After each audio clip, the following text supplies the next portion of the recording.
Ball's back, and I know you're looking forward to this game. So was Quincy Carrier. He hasn't been here in a while because we last talked during the playoffs. How are you, Quincy? It feels like it was yesterday, and it also feels like it was 10 years ago at the same time. I'm excited. Back at Arrowhead Stadium, it's pretty much deja vu again, a night game. It's pretty much the same time they played last year. Back there, probably going to be wearing the same jerseys. Hopefully, it's just as good as the game as it was last time. Knock on wood, you won't have to see Chet Henne, so that part should be okay. Oh man, we can't do nothing with Chad Henne. Hopefully the Mahomes kid is out there. We can hold him down. But no, Chad Henne, there's nothing we could do about Chad Henne. Oh, I'm gonna record that forever, folks. That's becoming part of the intro now. It's been a long off season. Like in terms of like roster building, the way that the organization went about the draft and everything. How are you feeling about where they're at compared to last season? I feel really good about some of the steps the Browns have taken. Offensively, I think the biggest thing is, Baker Mayfield, he's had like 4 offensive coordinators in 3 years. He's had massive, flux going on. And unfortunately, I think that is something that's held him a little bit back in his development. So seeing him in the same offense, and offense especially that fits him and his skill set really well, I think it's going to be very important. Seeing him back with Odell, getting that chemistry down, those things are obviously going to be really important for the offense. But they're not bringing anything really new to the table when it comes to big key players. Maybe some small little wrinkles here. But defensively, it's a different game here, right? You bring in Jadeveon Clowney in the offseason to give Myles Garrett some help finally. You bring in John Johnson, Troy Hill, and, you're going to bring back Ronnie Harrison. You draft Greg Newsome.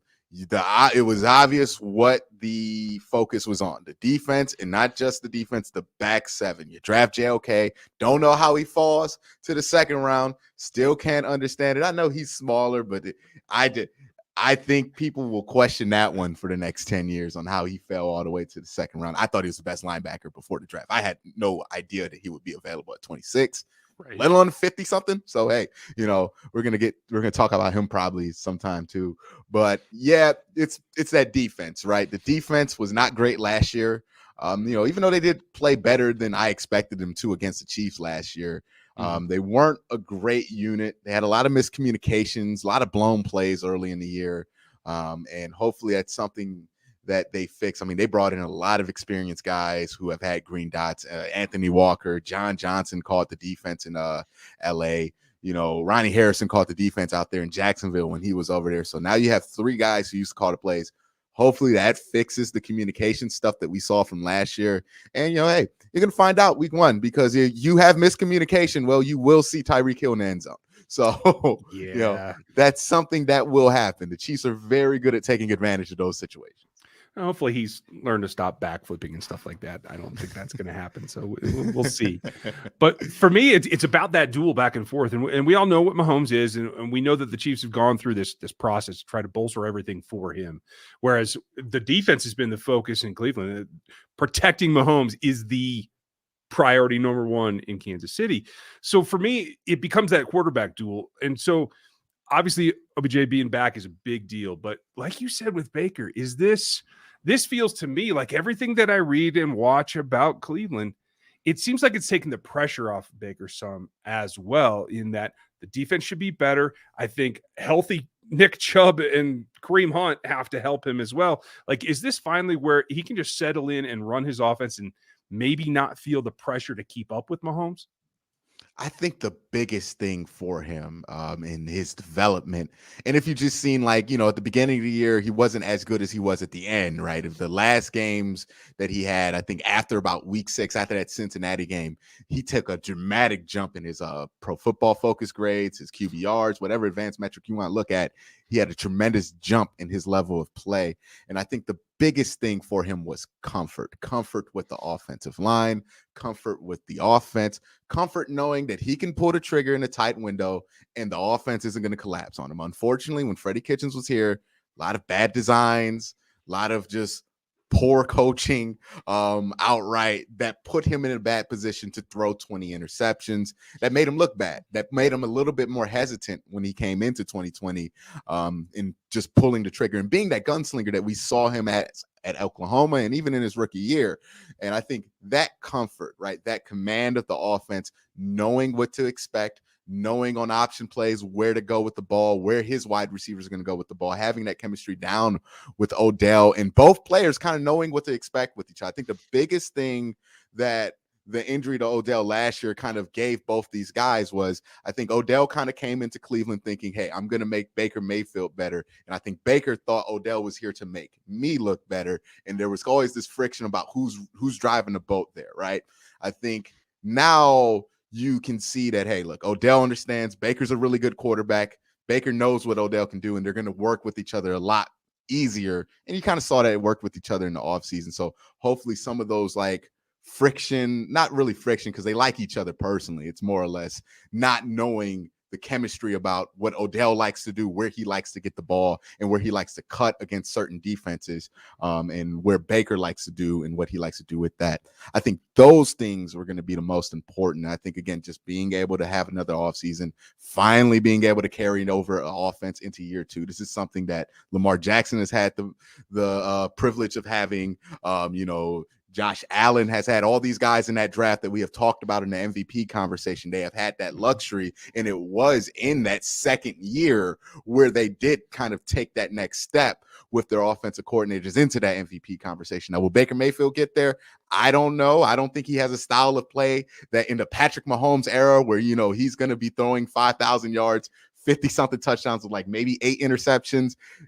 I don't know if you can get into the MVP conversation with the offense that the Cleveland Browns are going to run in this style that they like to go, just because I don't think the numbers are going to be big enough and his style of play isn't necessarily eye-catching enough to kind of start that conversation. But I do think, this is going to be a big year for him because now a lot of those excuses are off the table. And, in some ways the pressure is off because he does have a ton of support, but in other ways, because you do have that support, everybody's going to be looking at you to produce. He produced last year. That's the good news. And there was a lot less around him. So he should be able to produce at a little bit of a higher level. So I'm interested to see what he gets out here. The expectations are all over the place with Baker Mayfield this year. So I have no idea what to expect out of him. But, I'm interested to see what he finally does now that he has a more stable situation surrounding him. Well, and for me, it becomes, you can't let OBJ's return like overshadow everything, right? I mean, Jarvis is still there. You have secondary targets. Like, who do you expect if teams give the attention that maybe the Chiefs are going to do in looking at Odell as the primary? Like, who do you think is in a good position that we're not paying enough attention to that could take advantage of those coverage mistakes or the lack of emphasis and really be a tool for Baker to really step out in this first game? The big name to watch is Donovan Peoples-Jones. He has had an excellent camp. He is somebody who was the #1 recruit coming out of high school. Went to is Jim Harbaugh's the other Harbaugh brother, right? Jim Harbaugh's Michigan program. Now, I'm from Ohio, so people are going to think I'm biased here, but I just honestly think that Jim Harbaugh's Michigan program just not very good at developing pro-level athletes. I mean, you look at the number of 5-star guys he's had in and 5-star guys he's had out. It's gotten to the point to where, there's been rumors of scouts saying you might want to draft the Michigan player a little bit earlier because you might hit a gem. It's kind of like the Jimbo Fisher quarterback rumors, right? Where people would take a Jimbo Fisher quarterback earlier because they assume he doesn't know what he's doing there. It's kind of been the same thing with those Michigan guys. So we got him in the 6th round last year. He was pretty productive when Odell went out last year in a limited role. And, this year he looks like he's ready for more. And he's a bigger guy, 6'2". We don't really have any plus 6 foot wide receivers. And he runs about a 4.5. So, he's somebody that, if they're going to take a lot of attention on Odell and Jarvis, like most teams probably will and should, he's somebody that you can find certain matchups with, get him lined up, and you could throw him a 50-50 ball. You can get him down the field, and you can do a lot of things with him, especially with how they like to do those bootlegs to the opposite side of the field. And Baker Mayfield's arm strength kind of enables that kind of those kind of plays. I think Donovan Peoples-Jones is somebody that we're going to talk about a lot this year, especially for the Cleveland Browns. But I think he's going to make a little bit of an impact there because I don't think people are necessarily expecting it. That's interesting because that's exactly what I thought of him coming out, is that jump ball ability, that win at the catch point. There's not that much height on the Chiefs secondary. So that might be an advantage that Chiefs have to worry about. But when you flip it over there, I think probably the question becomes is for the Cleveland Browns, do you want to try to take away Tyreek Hill, or do you want to try to take away Travis Kelce? And like we talked about before, Corey Moses is the guy that just stands out. Are you going to throw him to the wolves and let him try to handle Travis Kelce? Or what's the game plan for this crew, this new defense coming together with a lot of new tools? Yeah, I mean, it's hard to talk about a game plan, right? Because everybody, it's the old quote, right? Everybody's a game plan until they get punched in the mouth. So it's kind of a tough one to think of when you have that many weapons and that much, that many lethal weapons on the Kansas City Chiefs offense. But I think, you're going to test the water with JOK, right? Because the athleticism is off the charts with him, but the size isn't off the charts with him. So if you do leave him one-on-one, the question is, there wasn't a problem at Notre Dame when he played against the bigger schools. He was always big and physical enough to get in there with anybody. And, in the preseason, he played like one preseason game so far, and he looked excellent in it, but it was against the Jacksonville Jaguars. I take that with a huge grain of salt because I don't think they're going to be any good this year. But he looked explosive. He looked strong enough. He was able to take down Carlos Hyde. It's a whole different deal, though, than taking down Travis Kelce. So I think they'll test the water a little bit. I don't think they're just going to go out there, throw him in a slot against Travis Kelce and say, hey, you're one-on-one on him, if he goes out wide.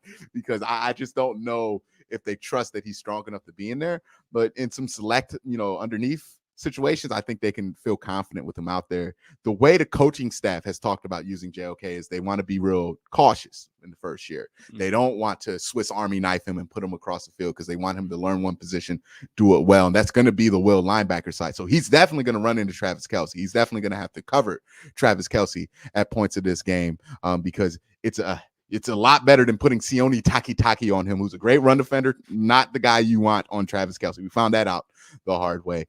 So they got to do something.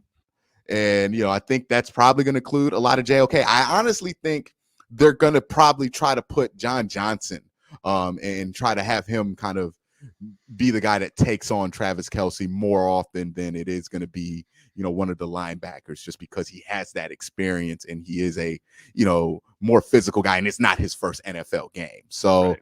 I think that's probably the way they're going to go about things. I know they tried to do a little bit of Ronnie Harrison there. Ronnie Harrison just not athletic enough to keep up with Travis Kelce, but he's hard to keep up with. Like it's hard. And then on the other side, you want to feel confident about putting Denzel Ward out there one-on-one with Tyreek Hill.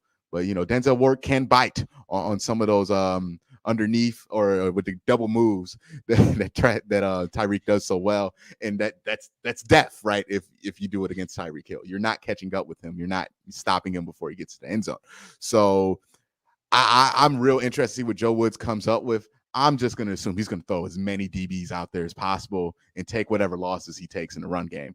Because, if I'm Joe Woods, if Kansas City wants to slow the game down, wants to have this be a run the ball game, maybe you feel better about your chances to win that battle with that offense when you have Kareem Hunt and Nick Chubb on the other side with what should be the best offensive line in football, or one of the best offensive lines in football returning from last year. So maybe that's how they want to play it. I don't know if they're confident enough in the passing game where they're like, hey, if the Kansas City Chiefs start shooting this thing off, we can keep up. I would not have that much faith in week one in the pass game at that point. So is it going to be interesting to see how they cover all these things? But, I think probably John Johnson's going to be somebody who's going to be seeing a lot of Travis Kelce.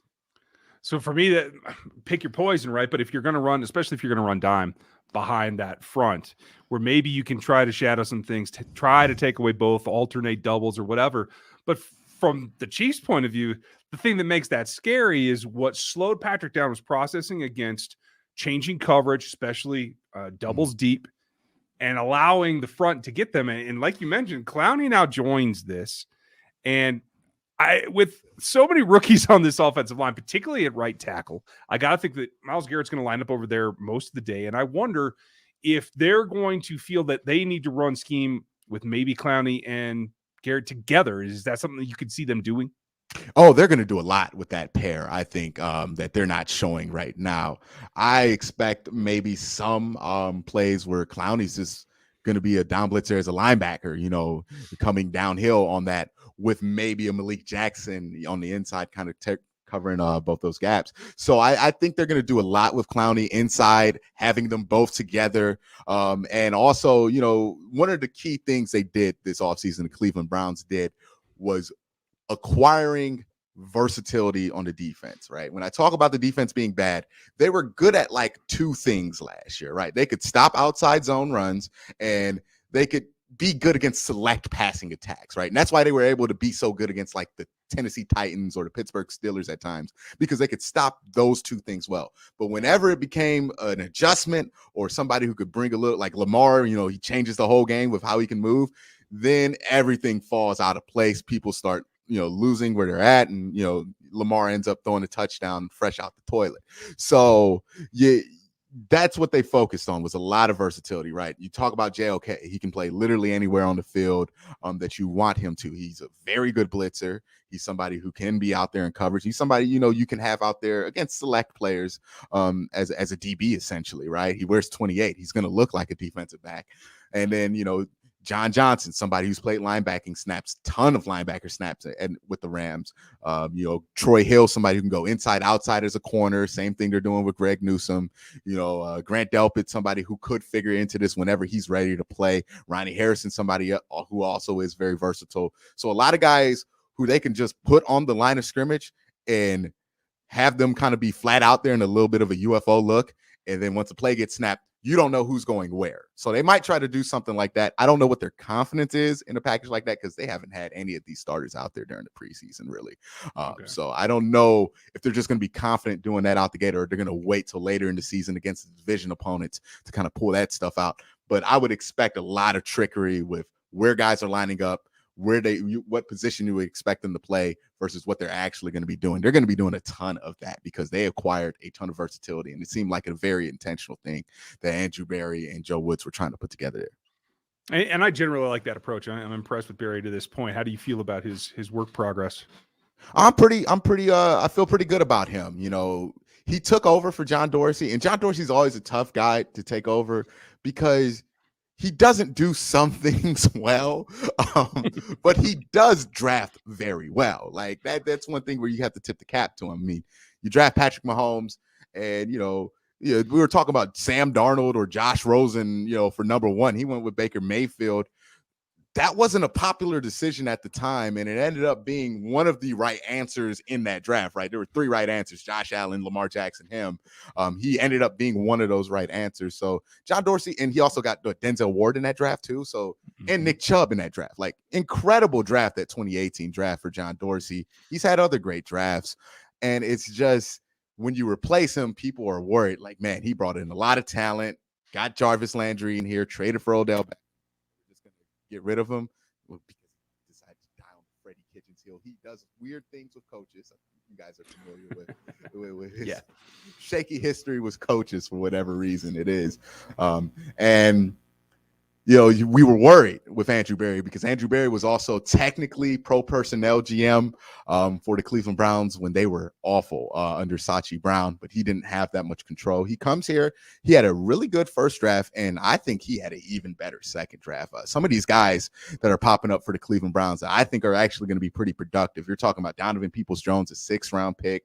Demetric Felton might be a name to look out for. He's going to be the 3rd running back. He's a little bit of a gadget wide receiver too that they can have in the slot.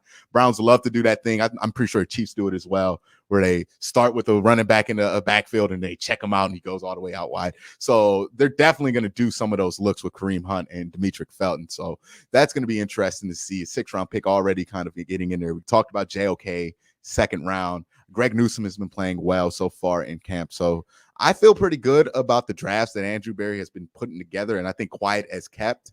I don't think the talent, because the draft position just hasn't been as good, but I do think that he has done a better technical job of supplying consistent talent, right? We can see, after Malik Jackson's contract's up, who's replacing him, what they're doing here. He's had guys like Malik McDowell, who was a former 2nd-round pick who's on a kind of prove-it deal, who's looked like a 2nd-round pick in the preseason. So, I think I feel really good about where Andrew Berry is at building this team. Obviously, you have to feel good about Kevin Stefanski and where he's at with coaching this team. Just a world of difference this organization has seen since they have stepped to the door versus everything else. I mean, I don't know if you remember the headlines that the Browns were having in 2019, 2018, 2017, but they were messes. I mean, coaches that were dogging out the head coach before the start of a game, players saying, come get me, Baker lashing out at the media. It was an uncontrolled mess here for quite a while.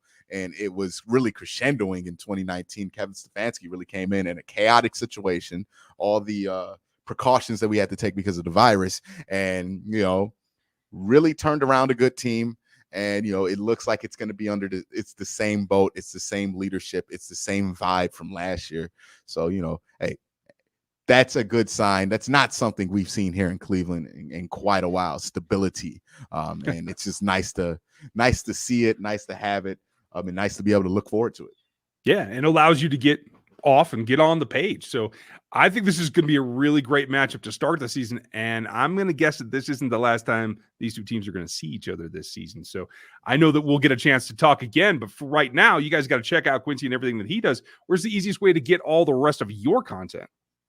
If you want to find me on YouTube, just search Quincy Carrier on YouTube. Find me on Twitter at Quinn, KWEN_C. I'm just going to warn you, Chiefs fans, if the Browns win that game, you might not want to hop on my Twitter. You might not want to do it to yourself. You know what I mean? So there is a warning there already. But if it goes bad, look, I understand people troll. I live stream while I'm watching these games. So feel free, if it gets bad, to jump in there and tell me I'm eating this L, and drop on by and check out the channel. I talk a lot about the Browns. I also talk about the AFC North. And, right now, two of the biggest competitors out the AFC are going to be coming out the North. So it might be something you want to check out with. Absolutely. I definitely will. I didn't know you streamed live during the game. I can't do that. So maybe I'll just shut off the sound and listen to you. That'll be best. Well, I'm going to be trying to do it all 16 games. It's something new that I'm trying out. I did it a little bit last year, and I did it during the preseason with 2 preseason games this year. So hopefully it all works out. But, the test runs went well. The preseason has gone well. Let's see how the regular season goes. Hopefully I'm not regretting this decision halfway into the game week 1. But I do think it's going to be a really good one. I will check in. I'm looking forward to it. Thanks for coming on, Quincy. And no problem. And folks, we'll catch you out next time. Make sure you get subbed over at his channel as well. And hey, watch that stream. We'll check you next time.